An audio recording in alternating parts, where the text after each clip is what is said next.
everyone. Welcome to Pcast Season 2, Episode 8. And today we've got a very, very special guest, Reb Adan Yitzchak.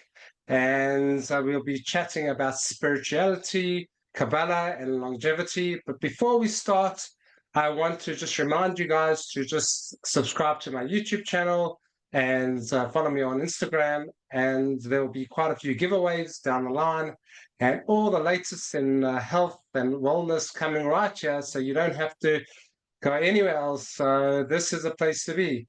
So before we start, I just want to read quickly Reb Adam's biography.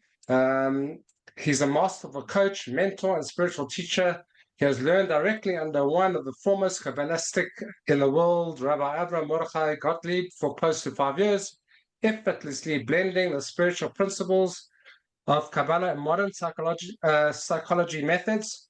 Reb Adam deeply intuitively helps lead both clients and students to shift into their true abundance, with gaining over 100,000 collective followers through social media through the past year. Reb Adam hopes to continue being part of a narrative of rebranding Judaism as a principal source of cutting-edge growth through consciousness. Very impressive bio, Reb Adam. Thank you. I wrote it myself. Welcome. I'd be happy to discuss how, spirituality is so important and often so neglected in today's world, and a lot of people focusing either or on the other, physical, just hitting the gym, hitting the weights, just focusing on just physical pleasures. And, there's a balance. There's, in terms of longevity, especially about spirituality. Please shed some light with that. Yeah, that's a great point. I mean, I just got off a call with a client. He's a healthcare expert consultant. He's building a hospital, and he's got a totally revolutionary model that is very open to inviting the domain and foundation of spirituality into the healing process for people who are suffering with grief, for people who are going through major surgeries, and people who are suffering from cancer and so forth. And so when we consider longevity, I just want to say a poetic point here. That we define life, according to Kabbalah, by our connection to the life of all lives. One of the names of the Creator is the Chaye Chaim, the life of all lives. So by definition, to have a life in a spiritual sense is to be connected to our root, the same way that you would plug in your electronic device and have power via the electricity. Quite simply, the metaphor is the same for us, is to be plugged in. When we don't have that plug-in, when we're not connected, we have a relative death. It's interesting to consider whether it's basic statistical studies that consider how, let's say, someone of a spiritual inclination on average, lives a little bit longer. But I often hear of these even extreme examples, not even necessarily living a healthy lifestyle, which I think is very important. That's what you're here to also provide clarity for. But those who are really grounded in their simcha, in their happiness, in their nachas, in their chen, meaning their pleasantness of life, the grace of life, and all that it has to give, also aligned with the spiritual connection with their Creator. So you have individuals who are, high carb diets, eating their kugels and fried foods, but they're still living into their mid-90s, for example. And, their secret is their happiness. That's not an excuse for not living healthily. That is definitely a great value as well, and a fundamental one. We should take care of our bodies through and through. It's just to bring the principle that in regards to longevity, it's important that we identify with what I like to call the essence identity, the place of our unconditional value, pure goodness, and eternity, which are the fundamental definitions of the soul according to Kabbalah and Kabbalistic psychology, because that provides us a calm, provides us an ability to navigate through stressors, which can knock down years of our life as opposed to building ourselves. Just a little bit of it's amazing points about happiness. Of course, if you're not happy, it's very difficult to have a longevity and healthy life. So Of course, being happy is a huge part of it. You mentioned, mindset as well. Like I thought you brought in mindset, um, where, if you don't have that mindset of being happy, for example, you can really, downgrade yourself into becoming depressed, eating badly, not being right. And does meditation, is meditation a big part of what um, you preach in terms of gaining that happiness?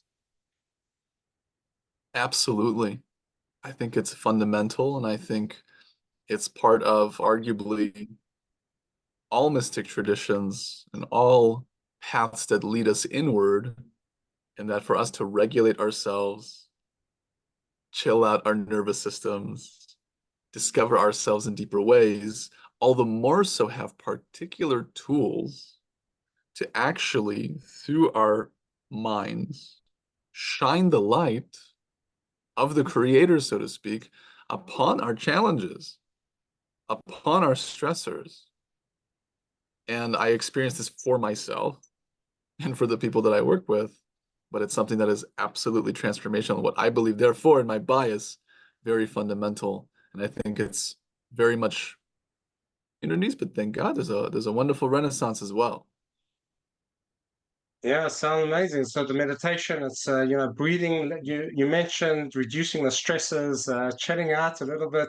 How do we do that in this fast-paced life that we have with constant pressure of performance? And how do we get to do that? That's a great question. It reminds me of a conversation of a student who came to the famous Rabbi Salanter of blessed memory, who said, if I only have 15 minutes a day, should I be learning Talmud or should I be learning the works of the ethical masters, Musar?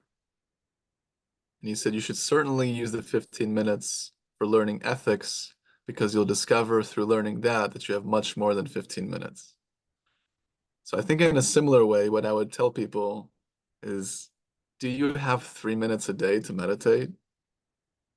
Everyone has 3 minutes a day to meditate because if we pulled out our phones and checked out the average time spent on social media, it'd probably be 3 hours.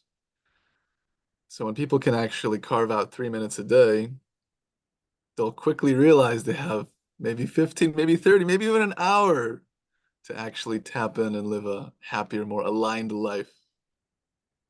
So I would say start with Yeah, 3 minutes and see what that does for you. 3 minutes. It's very good saying. But how do you get that discipline? So people are like, a bit lazy, a little bit. They have a little bit of downtime. They want to just shut down a bit and go onto social media. And obviously, those 3 minutes can turn into hours, as you said. How do you get that discipline to say, no, this is going to be my time to meditate, to breathe, to chill? How do you do that? That's a great question. I think there's two general ways. Either one, life itself will push a person in the direction to finally make a change. The comfortable chaos at some point will become uncomfortable chaos, and they'll have to make a shift. They'll have to decide for themselves to find someone to hold them accountable, whether they get a coach, they get a mentor, they get someone, something to just make the move. Or better yet, because I call that the path of suffering based on the Bala Sulam's principle, that in general, there's path of light, path of suffering. So path of suffering is life pushes you from the back to get aligned. But there's also the path of light. You can have the free choice to say, I don't want the comfortable chaos. I want to step into my greatest self and truly experience the joys and the treasure that life has to offer. So let me make an accounting. Either way, whether it's from the path of suffering to the path of light, the path of light also assumes that we experience that pain point. The pain point is, in Kabbalistic language, the vessel. According to the vessel is the light that we can receive. The vessel is our pain.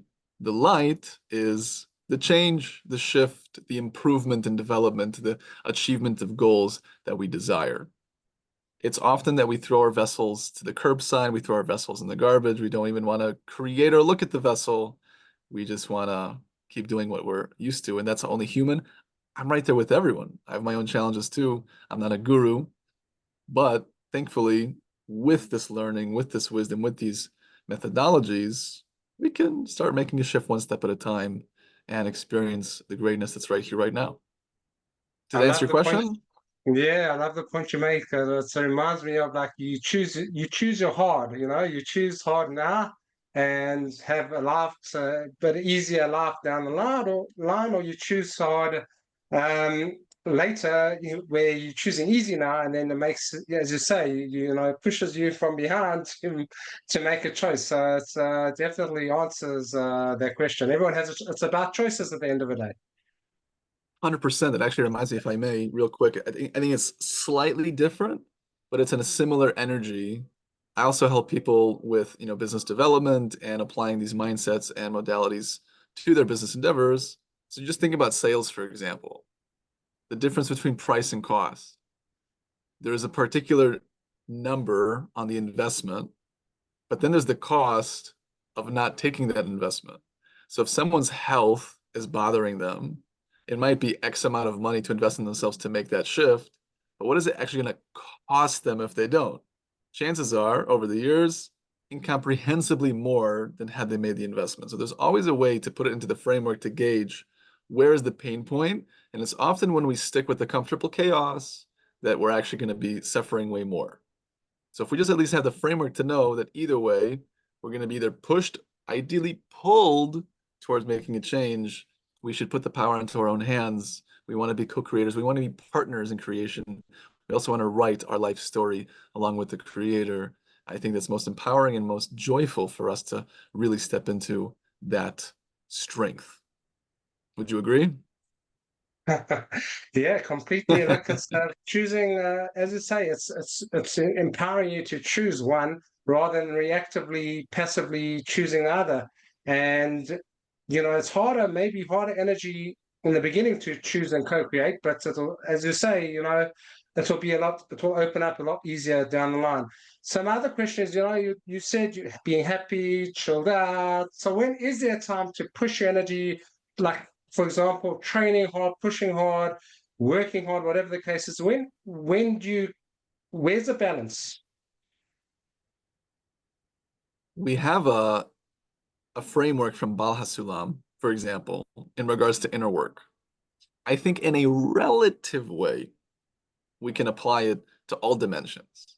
So let's consider what that would look like for hard work, whether it's putting in our time and energy to develop our businesses, to develop our health and our bodies and get healthy and so forth.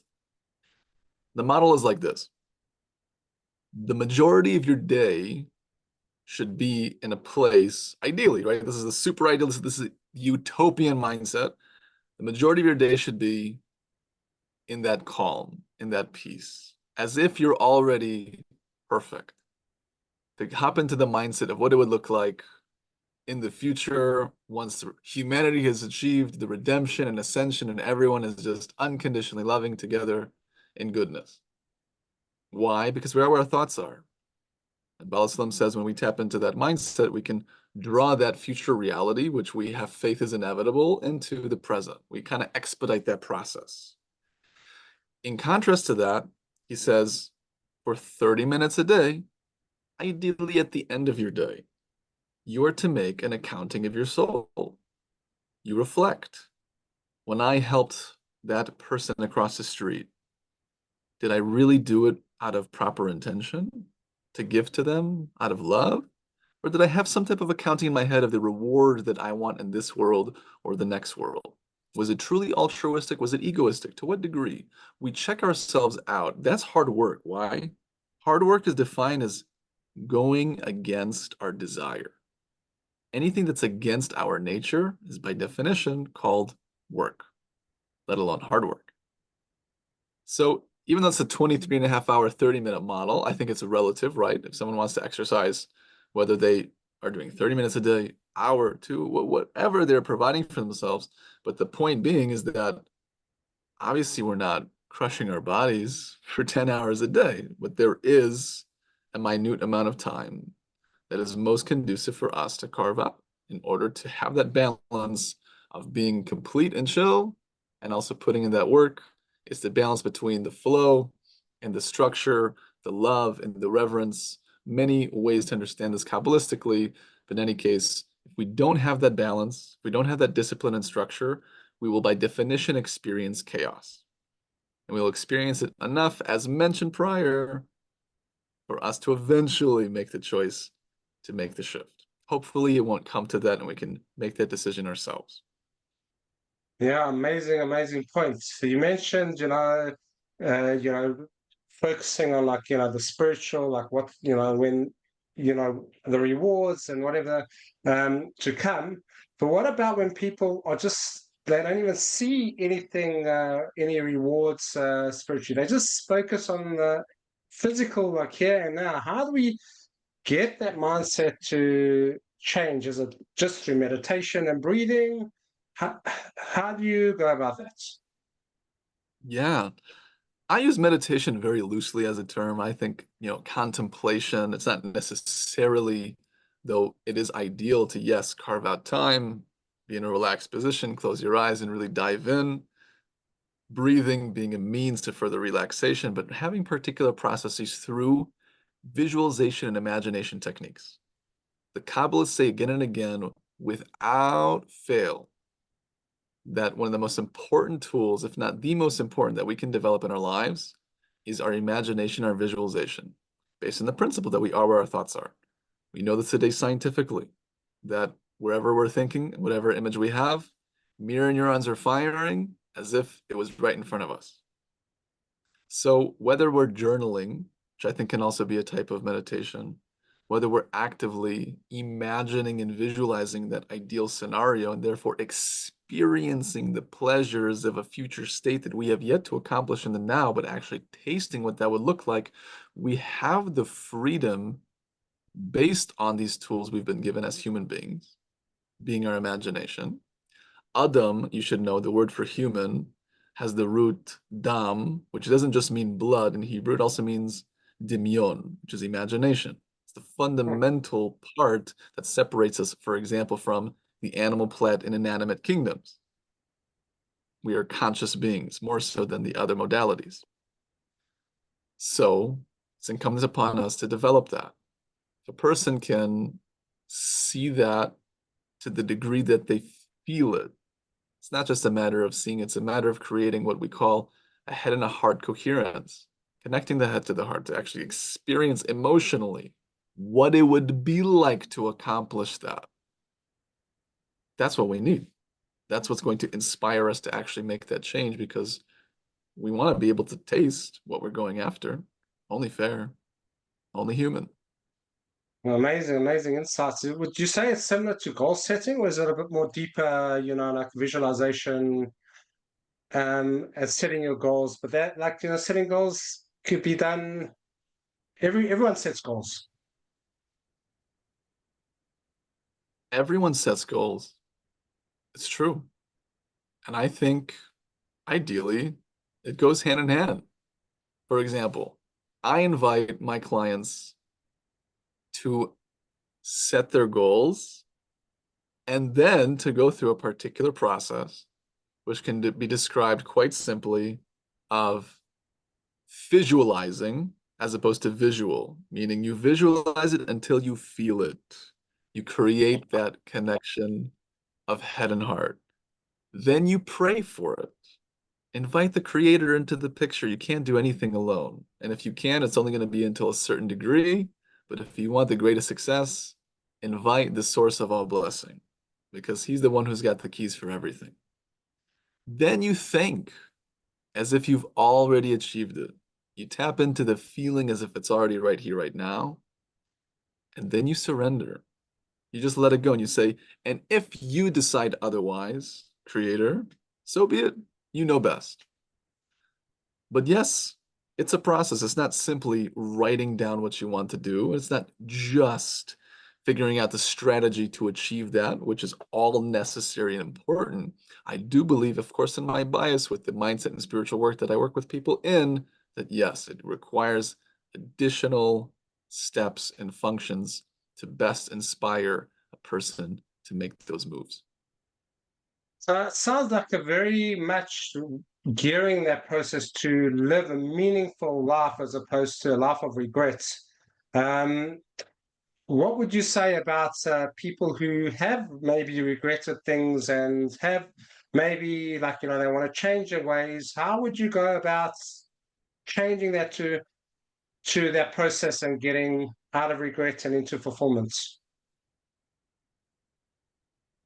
That's a great question. I can only entertain for them some Kabbalistic mindsets that they can at least consider and contemplate. We have a principle, Ein kfiyah beruchaniut. There's no forcing in spirituality.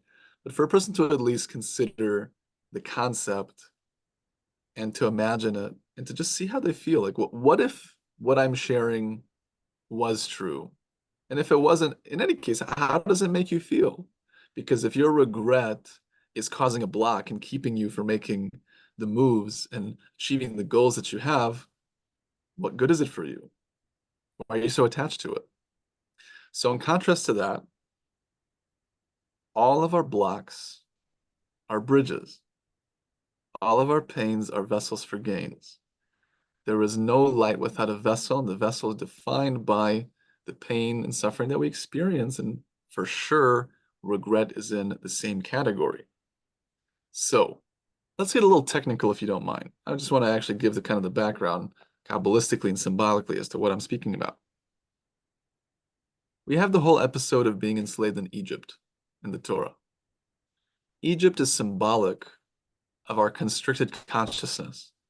It's our self-limiting beliefs, it's the regret, it's the sadness, it's the depression, not being able to express ourselves. So when we are on our way out of this constricted consciousness, this limitation, and we're stepping towards greater expression of self, which is called Israel. Israel splits into two words, according to Bala Sulam, Yeshar and El. Straight to God, meaning aligned in thought, speech, and action, to be in service, to be expressive, to be loving, to be giving, to be productive. So on our way towards expressing ourselves in a greater way, when we leave this constricted consciousness, what do we take with us? Well, it's written in the Torah that we took the gold and the silver of the Egyptians. The Zohar says that gold, zahav, is ze-hav. This, give it to me. Command form. Give it, give it. What is ze? Ze, this, one of the many code words for the Creator himself. Meaning, from my pain, from my limitations, I am actually given a yearning in my heart to achieve a greater expression.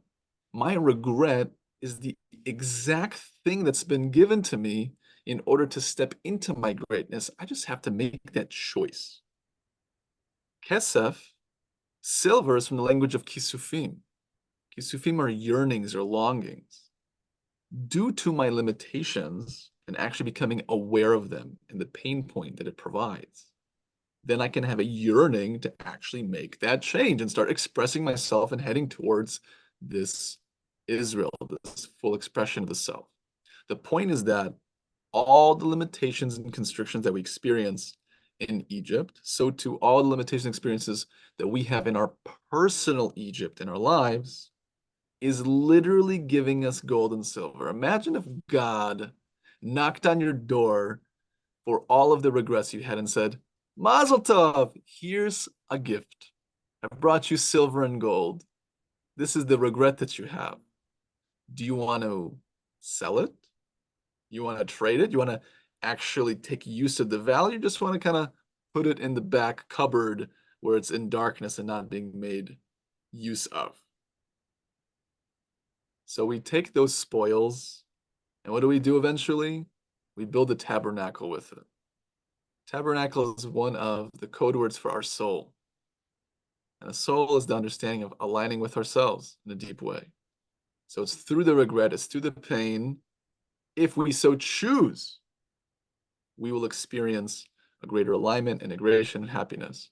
But it has to be a choice. But we can choose at any moment. You don't have to wait. Right here, right Wow. now. Why not? Wow, amazing insights. Life is too short to suffer, as Tony Robbins says. Wow, amazing, amazing insights. I came across Reb Adam's TikTok videos actually while I was one of those mindless moments scrolling. And I was hooked immediately. Like what you bring to the table with those videos, like it's completely different. And every Hebrew letter has a number, and you create, the gematrias of this, and you apply it. It's really mind blowing. I don't know if I've heard you have you made a gematria of briot of health and applied it to what we were discussing? Hmm, that's interesting. I have not, but I can in the moment. Let's go for it. Briut, if I'm not mistaken, it's Beit Resh Yud Vav Tav, correct? Yes. So Briut is 618. You can add one for every letter. It's one of the principles in Gematria. So we have 623.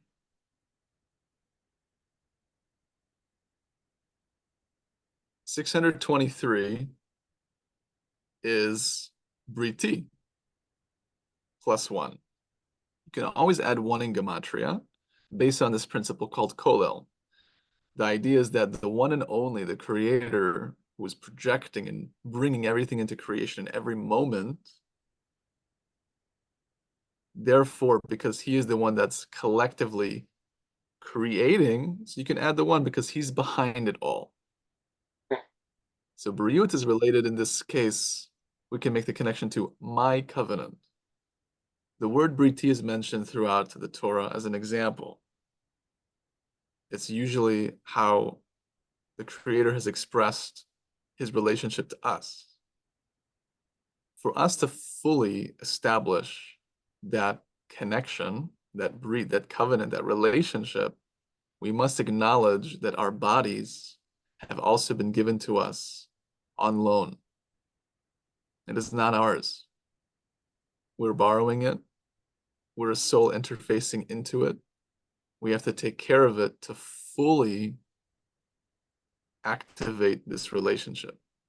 It cannot be that we are not taking care of our own inner temple, so to speak, our inner tabernacle, and for us to have the deepest connection possible. I believe this is why Rav Kook of blessed memory gave criticism to the great scholars of his generation. He said, great Torah scholars who are sitting and learning all day and not exercising are bringing darkness upon themselves and the world. And this is based on the Kabbalistic principle that as above, so below, as below, so above.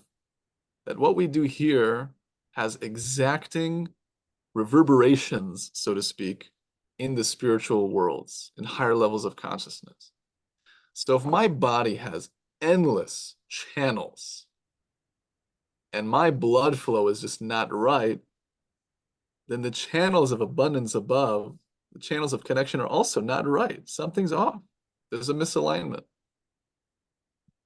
And so, again, to summarize, for us to establish his covenant fully, we have to acknowledge that we have a responsibility here to also take care of ourselves. Amazing, amazing insight. Thank you for making that on the spot. Like alignment to say, when you physically misaligned, we're not aligned properly, there's pain. There's pain somewhere in the body, in the joints, wherever. And as you say, if we're not aligned spiritually, and there's going to be pain and chaos somewhere as well. So it's fascinating. Everything's about alignment, aligning not just your health and your body, but also aligning your mind, your spiritual, um, which is really, really amazing to hear. So 100%. I'm with you. yeah, for sure. So we're running a bit out of time. I want you to just, where viewers can, just tell where they can reach out to you, how they can reach out to you. Absolutely. I am Reb Adan Yitzchak on all platforms. RebAdanYitzchak.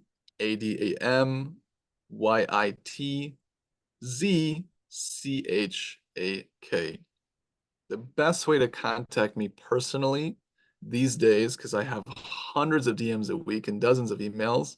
So for the time being, it would be through email, adam@rebadam.com. You can check out my website, rebadam.com. There's a wonderful free PDF that we have there, Spiritual Principles. It's really a proper introduction to Kabbalah, very digestible. We've already shared it upwards with 2,000 people with wonderful feedback. And if you're looking to do this inner work, I'm mostly in the executive space for one-on-ones, as far as working with founders and CEOs to find this inner alignment. And I'm also offering group courses as well. We're going to be launching Alignment Academy shortly, which will be our course platform and community platform where people will also be able to learn and interact with each other, as well as myself. That'll also be a great way to get connected. A lot of stuff on the way, but in any case, thank you so much. It's been Highly a pleasure. amazing. I highly recommend you going to Reb Adan Yitzchak. I want to work with you as well. I'm determined to do that. Thank you. Highly recommend it. Really powerful stuff. Just reminding you, please hit subscribe to my YouTube channel and Instagram. There will be giveaways. And I want to thank Reb Adan really much. I know your time's very limited for coming. So thank you so much for coming on the show. Thank you so much again for having me. Yossi, wishing you bracha v'atzlacha and all the best. And yes, please go follow Yossi and support the movement. Thank you. All the best.